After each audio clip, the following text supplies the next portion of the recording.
The secret reason Amish girls fear turning 16. My name is Rebecca. I was born the third daughter of a man who believed silence was next to godliness, in a farmhouse so far back from the main road that the postman sometimes forgot we existed. We lived plain, as our people say, which means we lived without electricity, without motors, without the 1,000 small conveniences that the English world builds its comfort upon. We lived by the sun and the season, and the ordnung, the unwritten and written rules that governed everything from the color of our curtain fabric to the precise width of a hat brim. I did not question any of it for the first 15 years of my life. You do not question water when you are swimming in it. You do not notice the current until the moment you stop moving with it. I left the community 4 years ago. I am not here to make you hate my people. I love my people the way you love a place that both sheltered and suffocated you, with a complicated tenderness that has no clean name. But I am here to tell you the truth about something that nobody inside those communities will tell you themselves, because the truth requires a language that the ordnung never gave us permission to speak. I want to tell you what turning 16 meant for a girl where I came from. And I want to tell you slowly, because it deserves to be told slowly, because the girls it happened to deserved slowness and care that nobody gave them at the time. In the English world, 16 means something bright. It means a cake with candles and a set of keys and the beginning of a self being chosen. I know this now. I have seen it. I have watched English girls turn 16 with noise and celebration, and something in me that is still learning to grieve quietly does its grieving in those moments. Because in my world, 16 did not mean the beginning of a self being chosen. It meant the beginning of a self being assigned. And every girl who grew up where I did understood this, not from being told, but from watching. You watch the girls ahead of you cross that invisible line, and something behind their eyes changed, not brightened, quieted, like a lamp being turned down just slightly, enough that you noticed the room was dimmer, but not enough that anyone could point to the moment it happened. The summer before I turned 16, I started paying attention to that dimming in a way I never had before. It was late August, the garden gone heavy and ripe, the air sitting thick and warm over everything the way Lancaster County air does at the end of summer, pressing down on the fields and the farmhouses and the people moving through them like it is trying to hold everything in place. I was at a Sunday gathering, standing near the fence behind the Yoder barn, when my cousin Miriam came and stood beside me. Miriam was 18, already bundled and spoken for, already wearing the particular, careful expression that the older girls wore. She stood close enough that her shoulder touched mine, and she looked out at the field and she said, very quietly, as though she was telling me something the fence posts should not hear, "Rebecca, enjoy this year." That was all. She walked away before I could ask her what she meant, but I knew. The way you know things in a community where most of the important information travels not in words but in the spaces between them. I knew she was not talking about the garden or the weather or the last weeks of summer freedom before the school term settled back over everything. She was talking about the year I had left before the door changed, before 16 arrived and with it everything 16 carried. Nobody sits you down. I want you to understand this clearly because it is one of the things that still makes my chest tighten when I think about it. Nobody in my community, not my mother, not my older sisters, not a minister, not a single adult whose entire purpose was to shepherd young people through the passages of plain life. Nobody sat me down and explained what was coming. There was no conversation, no preparation, no gentle and honest accounting of what Rumspringa actually was and what it would ask of me. It simply arrived. One day you are a girl with a bedtime and a list of chores and a clearly mapped life. The next day the boys know your name in a different way, and the difference between those 2 days is the whole distance between childhood and something that childhood had not equipped you for. The first knock came on a Saturday night in late October, 6 weeks past my birthday. I was already in bed, the quilt pulled up, the oil lamp extinguished, listening to the wind working itself against the side of the house the way it always did when the season turned hard. Then I heard it, gravel against glass. Small, deliberate, patient sounds, like someone tapping out a message they were certain I would understand. Then boots on the porch roof, heavy and careful, the old wood voicing its complaint under the weight.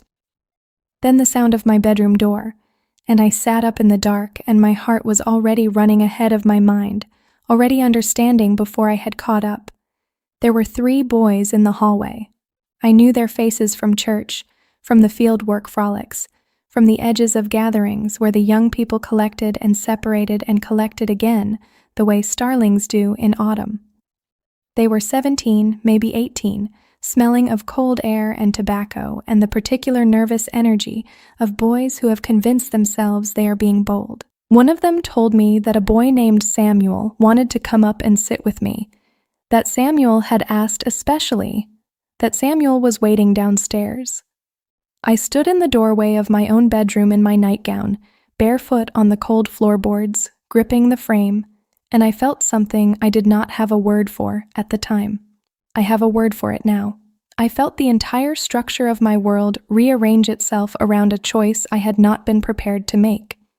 And I felt, underneath that, the particular fear of a girl who has been raised to believe that her primary virtue is her willingness to yield.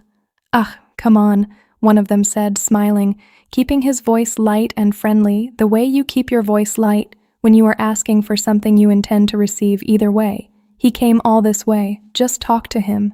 I said yes, not because I wanted to. I want to be precise about this. I said yes because I did not know that no was a complete sentence. I had been raised in a world where a girl's refusal required justification, explanation, the approval of someone above her in the ordering of things.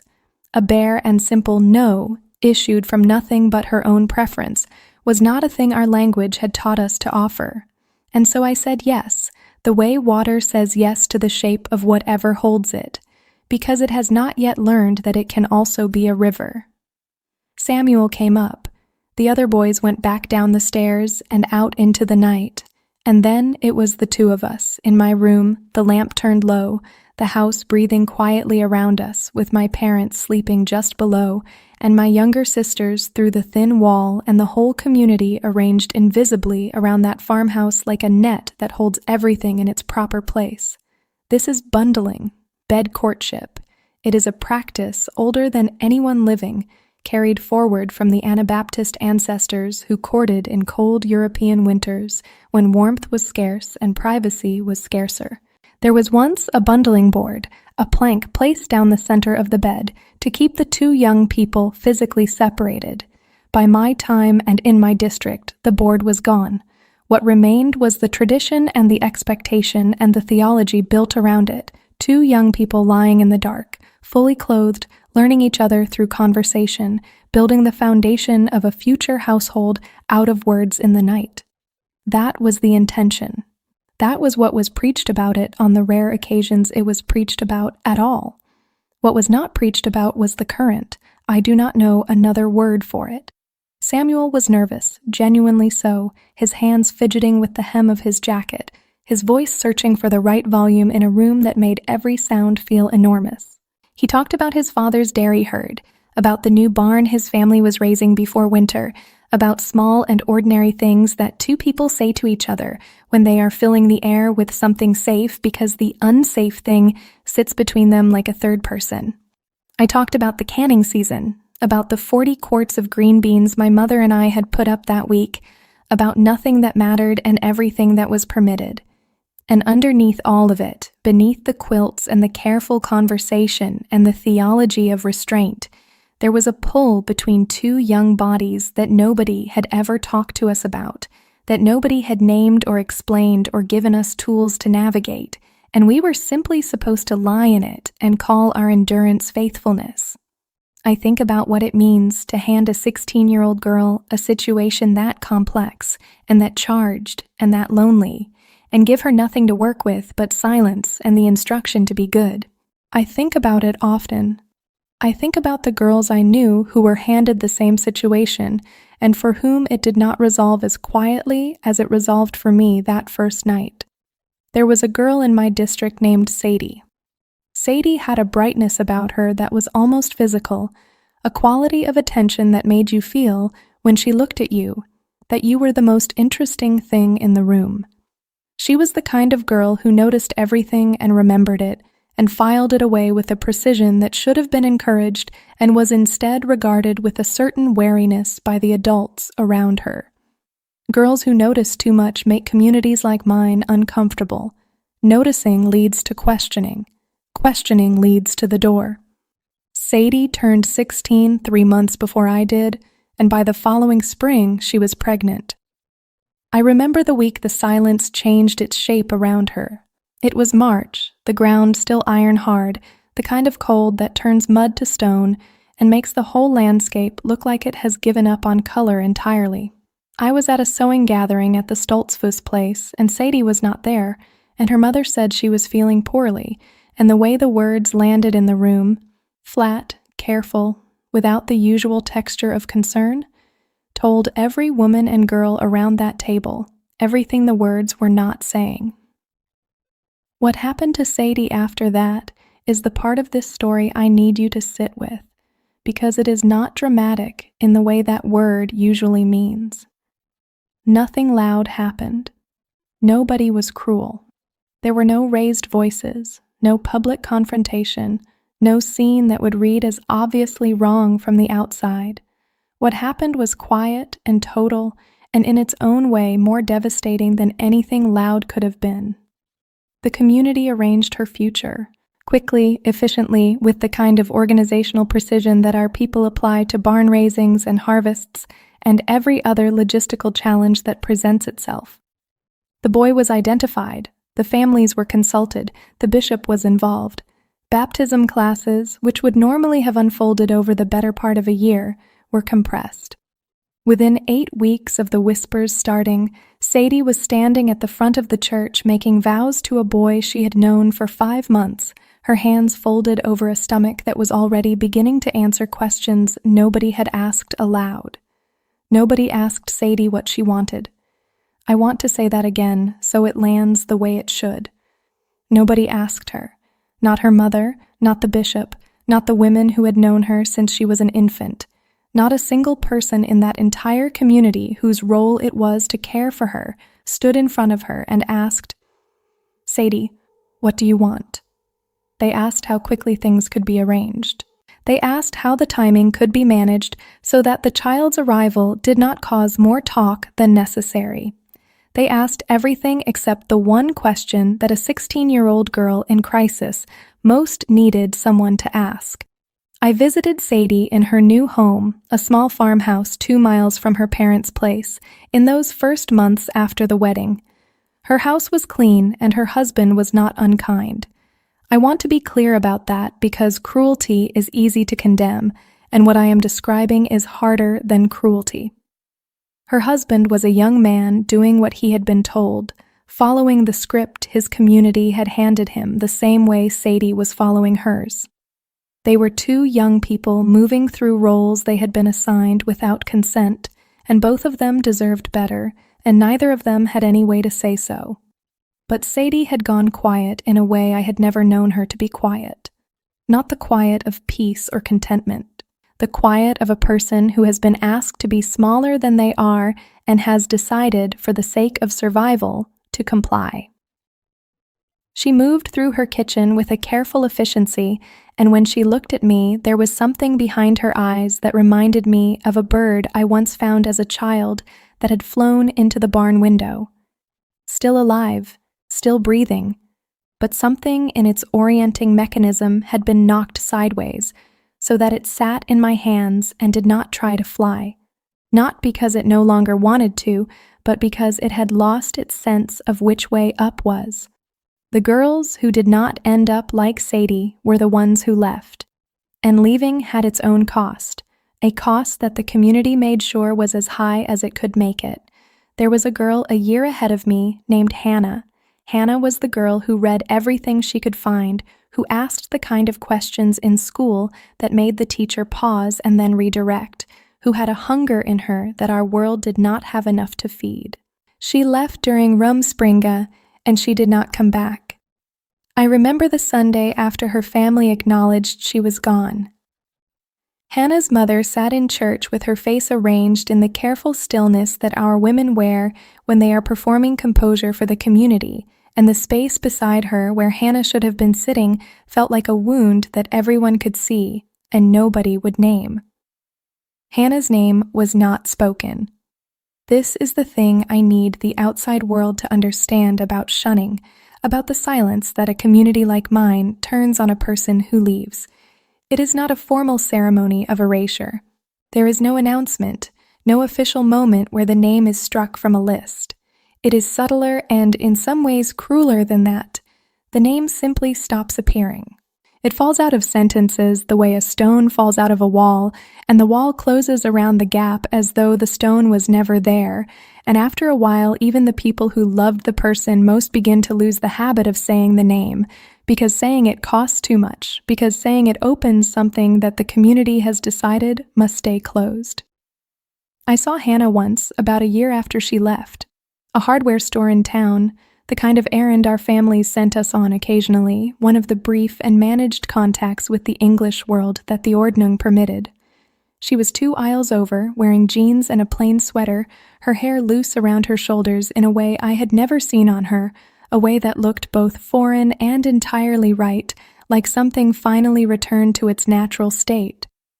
We saw each other at the same moment, and Hannah raised her hand, just slightly, barely a movement, a beginning of a wave, and then lowered it again, slowly, not because she did not want to wave, because the weight of everything that waving would cost, for both of us, was sitting right there on her wrist. She was free, and she was not free. She had walked through the door, and the door had taken everything she had to pay its toll, and she was still, 1 year later, standing in a hardware store, unable to lift her hand fully towards someone she had loved since childhood. That image has never left me. I carry it the way I carry a great many things from that life, not with bitterness, because bitterness is a weight I decided some years ago I was done paying to carry, but with a clarity that I think is important. That lowered hand is what leaving costs, and the girls who stayed paid a different price, but they paid just the same. My grandmother told me something the last summer before I turned 16. We were on the porch in the evening, her hands moving through a bowl of beans the way her hands were always moving, because her hands did not know how to be still, had never been permitted to learn. She was not looking at me. She was looking at the beans, and her voice was so low that I had to lean toward her to catch it. She said, "Every girl who grows up here faces the same door. Most go through it because they are afraid of what is on the other side. Some go through it because they are more afraid of what happens if they stay." She did not say which kind she was. She did not say which kind she wished she had been, but her hands kept moving through the beans without stopping, and I understood, even at 15, that she was telling me something she had been holding for 60 years without anyone to give it to. I left the community 23 months after that evening on the porch. It was not a single decision. It was 100 small decisions, each one quieter than the last, adding up over months until one morning I understood that I had already left in every way that mattered, and that what remained was only the physical fact of still being there. I walked out on a Wednesday in early spring, the mud still soft, the fields not yet planted. I did not take much. You do not take much when you leave a plain life, because a plain life does not give you much to take.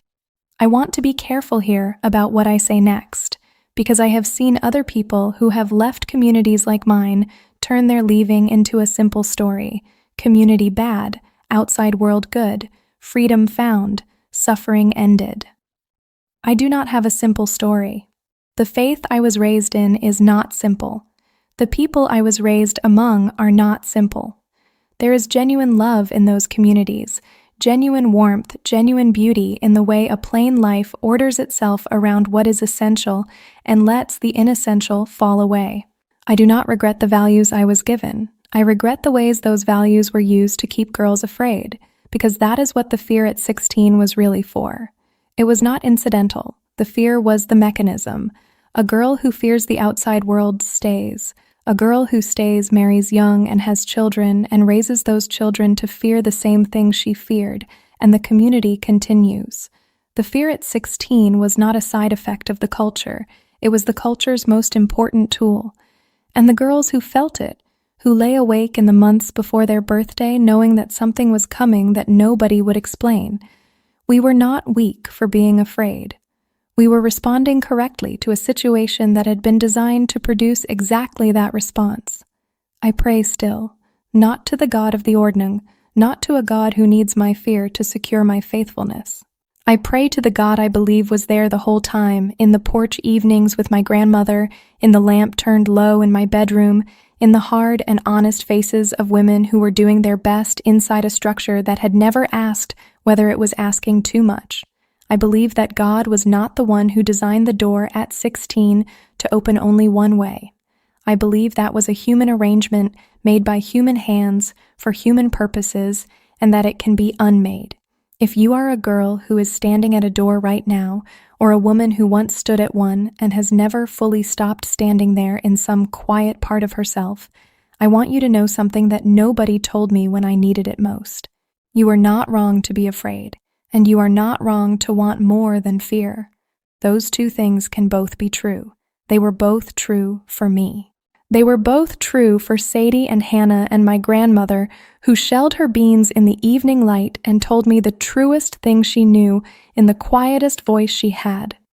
Some doors, when you finally learn how to open them, turn out not to be doors at all.